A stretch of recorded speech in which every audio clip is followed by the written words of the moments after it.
मुसन्निफ़ को ना पतरस के सिलसिले में दो एक वाक़यात याद आ गए और वो हमसे शेयर कर रहे हैं। पतरस के सिलसिले में दो एक दिलचस्प वाक़यात याद आ गई। पतरस ऑल इंडिया रेडियो के डायरेक्टर जनरल हो गए थे, मगर पुराने दोस्तों से रस्मों राह में ज़रा भी फ़र्क ना आने पाया था।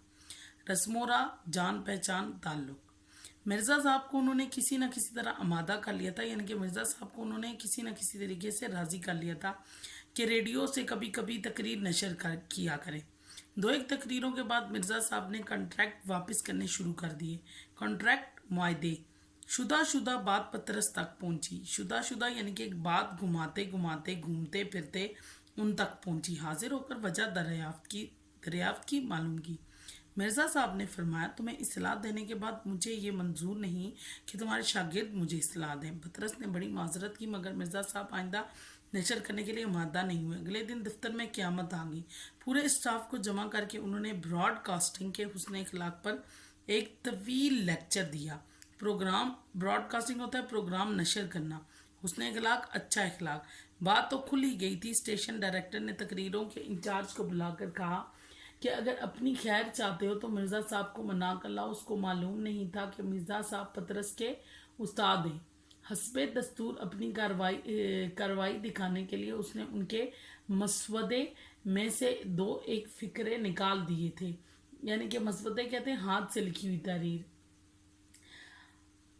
निकाल दिए थे। उन फिक्रों का निकालना उसकी नौकरी से निकाले जाने का पेश खैमा हो गया। पेश खैमा हो गया इब्तदाई वजह होगी। भागा, मिर्ज़ा साहब की खिदमत में माफ़ी मांगी, हाथ जोड़े। मिर्ज़ा साहब ना माने, बोला तो हजरत मेरी नौकरी गई, बाल बच्चे भूखे मरेंगे और आपको दुआएं देंगे।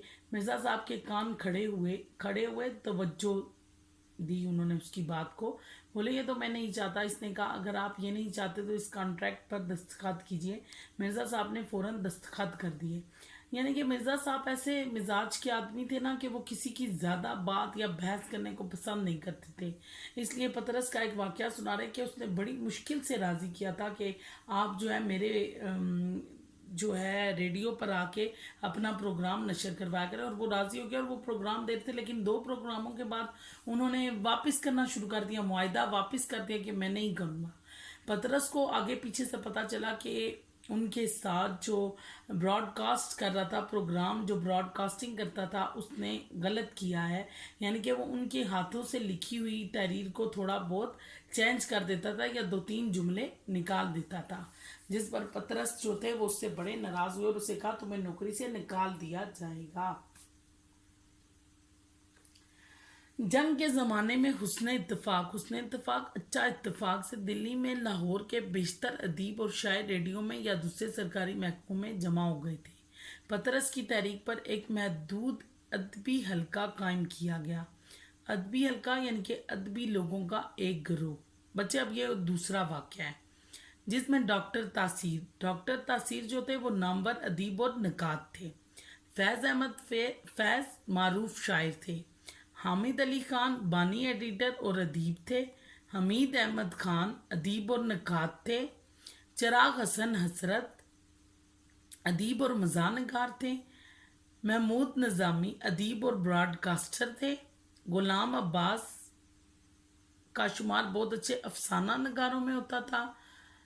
इंसान नासरी अदीब और ब्रॉडकास्टर थे वगैरह शरीक किए गए थे। यानी कि उन्होंने एक अदबी लोगों का ग्रोह बनाया कि सब मिलकर ना किसी भी टॉपिक पर बात किया करेंगे, बहस किया करेंगे। हर महीने उसका एक जलसा होता था, कभी पतरस के घर पर और कभी डॉक्टर तासीर के घर पर। इसमें एक मुकाला यानी कि उन्वान दिया जाता था, किसी अदबी मौजू पर पढ़ा जाता और इस पर गुफ्तगू होती। एक जलसे में महमूद निज़ामी ने मुकाला पढ़ा। इसमें मिर्ज़ा साहब भी तशरीफ़ लाए थे। डॉक्टर तासीर ने गुफ्तगू का आगाज़ किया। पतरस खामोश रहे। मिर्ज़ा साहब से दरख्वास्त की गई कि कुछ फरमाएं।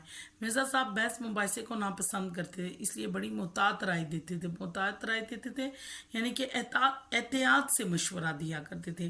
अंदाज कुछ ऐसा होता था, नहीं ये बात तो नहीं, मगर खैर ऐसा भी होता है। पतरस को शोखी सूझी यानी कि शरारत सूझी। फैज़ को इशारा किया। वो मिर्ज़ा साहब से ज़्यादा वाकिफ़ नहीं थे। बात काट कर फ़ौरन शुरू हो गए।